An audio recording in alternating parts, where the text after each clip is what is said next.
Donc France Relance va apporter un coup de pouce considérable aux travaux de rénovation qui sont effectués par Voies navigables de France sur ces infrastructures.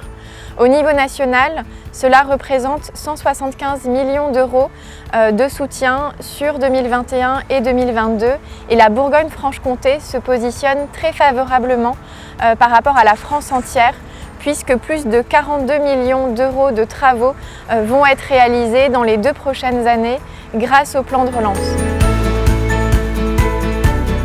Une infrastructure fluviale qui est très importante en région Bourgogne-Franche-Comté et 26 projets de rénovation et de développement des infrastructures vont être réalisés sur les 2 prochaines années. Il y a 3 types d'opérations qui sont particulièrement financées. Le premier type d'opération, ce sont les travaux d'urgence sur les infrastructures, comme c'est le cas par exemple à Chagny. Le deuxième type d'opération, ce sont les travaux de développement du territoire, c'est-à-dire les projets qui ont un volet tourisme fluvial pour développer toutes les infrastructures autour des ports, des canaux, de la navigation à bateau. Et puis les 3e types de projets financés, ce sont ceux qui sont en faveur de l'eau et de la biodiversité. Ça nous a permis d'accélérer nos plans de modernisation, un gros programme de pose de fibre optique le long de nos infrastructures, développer des opérations de transport à bas carbone, transport plus vert.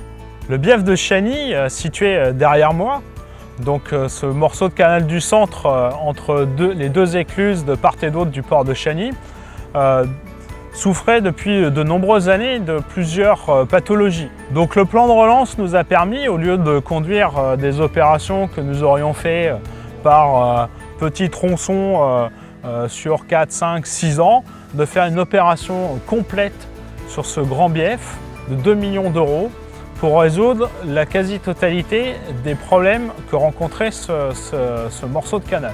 C'est l'assurance de pouvoir maintenir des conditions de navigation entre Chagny et Châlons, entre le canal du centre et la Saône, 2 hauts lieux touristiques. L'entreprise SLTS qui a réalisé les travaux sur la tranchée de Chagny.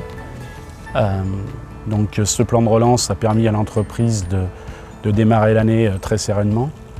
Avec ce volume important de travaux, ça nous a permis d'avoir un plan de charge relativement important.